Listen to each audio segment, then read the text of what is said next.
Se sentir bien ne veut pas dire être content tout le temps. Le bonheur peut être passager, alors que le bien-être s'inscrit dans la durée. Par exemple, après une longue journée de travail, une personne peut se sentir fatiguée ou découragée.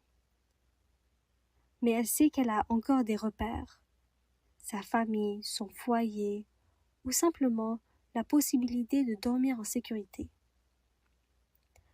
La hiérarchie de besoins de Maslow montre que les besoins psychologiques sont la première base du bien-être.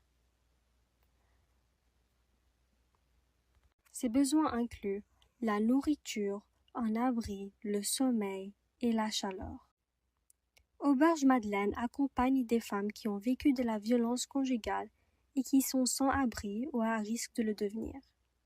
L'auberge leur offre un hébergement, un lit, de la nourriture, de l'eau, de la chaleur, mais aussi un environnement sécuritaire.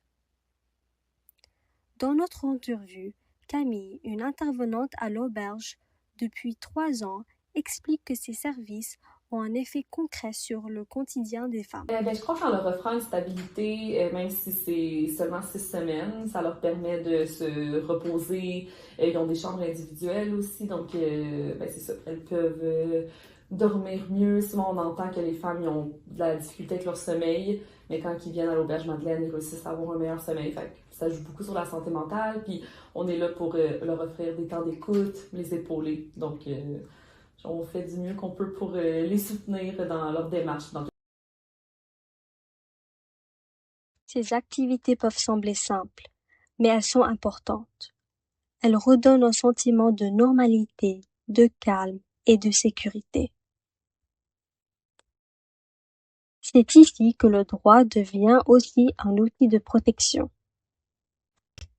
L'article 1974.1 du Code civil permet à une personne de mettre fin à son bail si sa sécurité est menacée par la violence conjugale ou sexuelle. Mais ce droit reste difficile à utiliser si la personne n'a nulle part où aller. Ainsi, Auberge Madeleine aide les femmes à retrouver leur sécurité, leur stabilité et leur fonctionnement. Elle leur donne une base essentielle à leur stabilité psychologique. En plus d'offrir des services essentiels au bien-être de ces femmes, cet organisme les outille à regagner leur autonomie. Il offre une intervenante qui aide les femmes à atteindre leurs objectifs. Par exemple, elle les accompagne dans les démarches pour obtenir ou préserver un revenu stable, la recherche d'un hébergement et bien plus.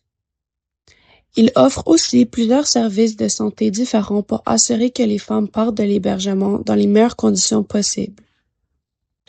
Les femmes ont non seulement la possibilité de partir en conditions un peu plus favorables, mais sont aussi soutenues après leur séjour pour éviter qu'elles se retrouvent en situation critique.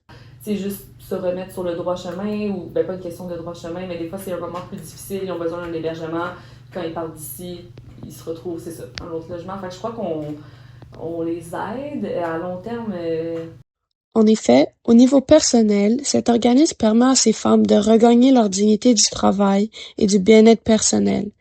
Elles seront redonnées le droit d'être indépendantes et de subventionner à leurs besoins, avec l'opportunité de construire un meilleur futur. Et au niveau communautaire, les organismes comme Auberge Madeleine envisagent une meilleure société pour tous.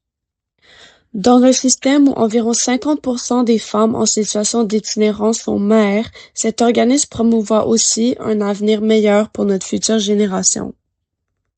Une communauté où tout le monde se sent plus sécuritaire, un environnement plus vivable et surtout où ces femmes peuvent participer d'une manière autonome et plus confortable. Même si Auberge Madeleine joue un rôle essentiel, il est important de reconnaître ses limites. D'abord, l'organisme ne peut pas accueillir un nombre illimité de femmes. Comme plusieurs maisons d'hébergement au Québec, il doit composer avec un manque de place et une demande élevée. Cela veut dire que certaines femmes peuvent devoir attendre ou se tourner vers d'autres ressources, même lorsqu'elles ont besoin d'aide rapidement. Ensuite, l'hébergement reste temporaire.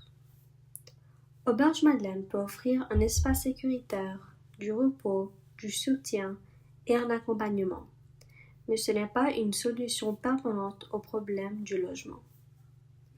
Après leur séjour, les femmes doivent encore trouver un logement stable, un revenu suffisant et un réseau de soutien.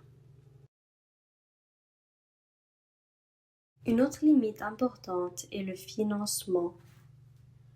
Selon l'intervenante rencontrée, le manque de financement limite la création de nouveaux projets. Là-dedans parce que sans financement, c'est difficile de faire des nouveaux projets. Même si le gouvernement contribue au financement, les ressources ne suffisent pas toujours pour suivre l'ampleur du problème. Il faut donc des solutions plus larges comme plus de logements abordables et plus de financement. Auberge Madeleine ne règle pas tout, mais elle montre qu'une solution concrète peut commencer par la sécurité, l'accompagnement et la dignité.